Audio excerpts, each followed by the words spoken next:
Facebook.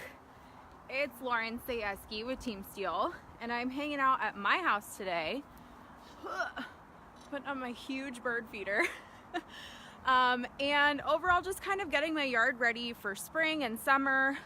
We have a pool here, so we usually have a Memorial Day party to kind of kick it off, and I thought it would be a great opportunity for me to hop on and show you my easement, because I am currently working on cleaning the whole area out. I do it about every other year.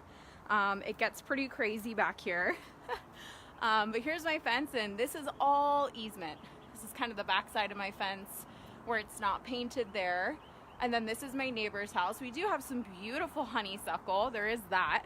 But I just wanted to hop on, and like I said, I thought it'd be a good opportunity to show you what comes along with an easement as far as your maintenance and your responsibilities with it, what the city takes care of, and what the homeowner is responsible for, aka me.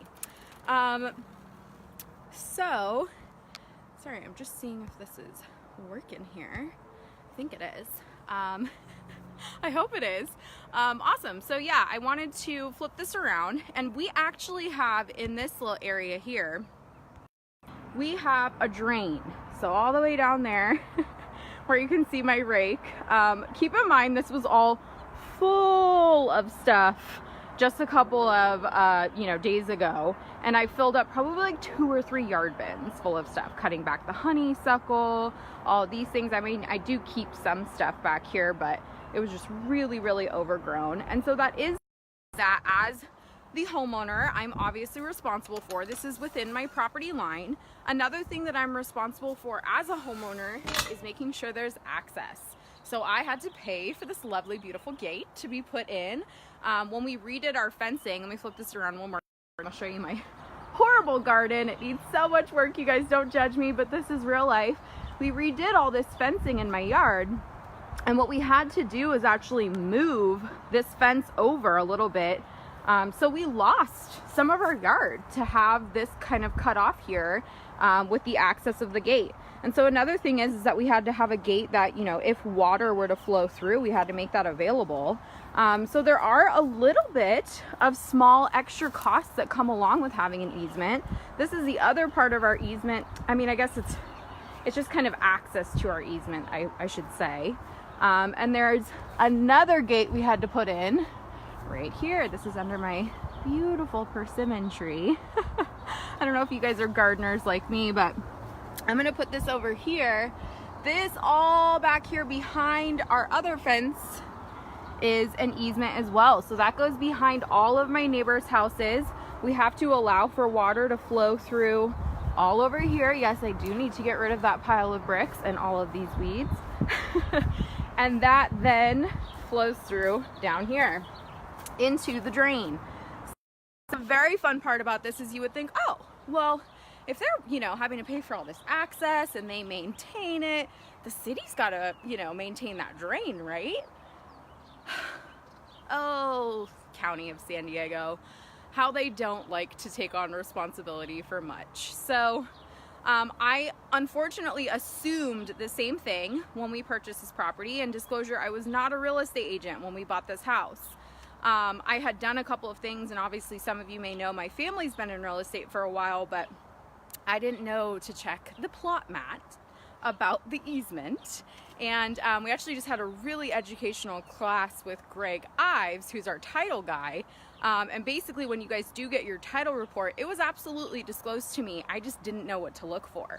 Now, obviously I do, and I can help any of you guys out looking for a property that possibly has an easement. I know a lot more about it now.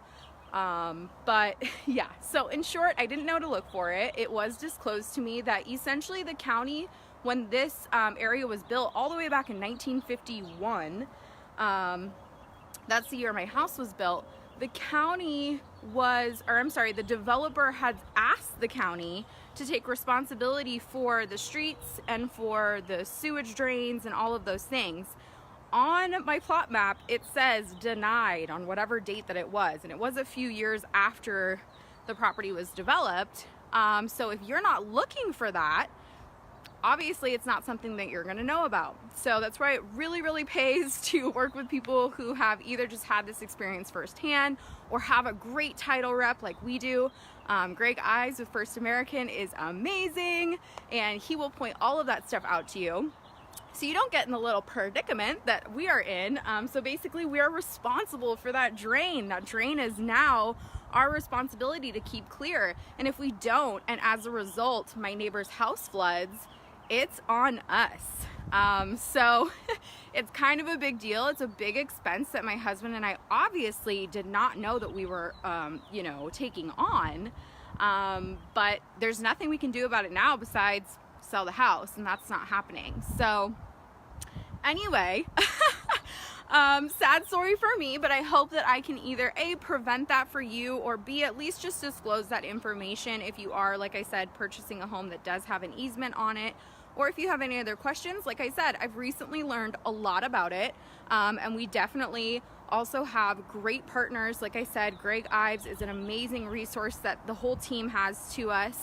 And yeah, so as John and Melissa are dealing with their sewer line, I'm over here dealing with my easement and getting ready for summer. So I hope you guys have an amazing weekend. Be sure to go, since it's Friday, check out our Instagram page and check out the Fixer Friday that we did this week. Always fun. And yeah, we will talk to you guys soon. Have a great weekend.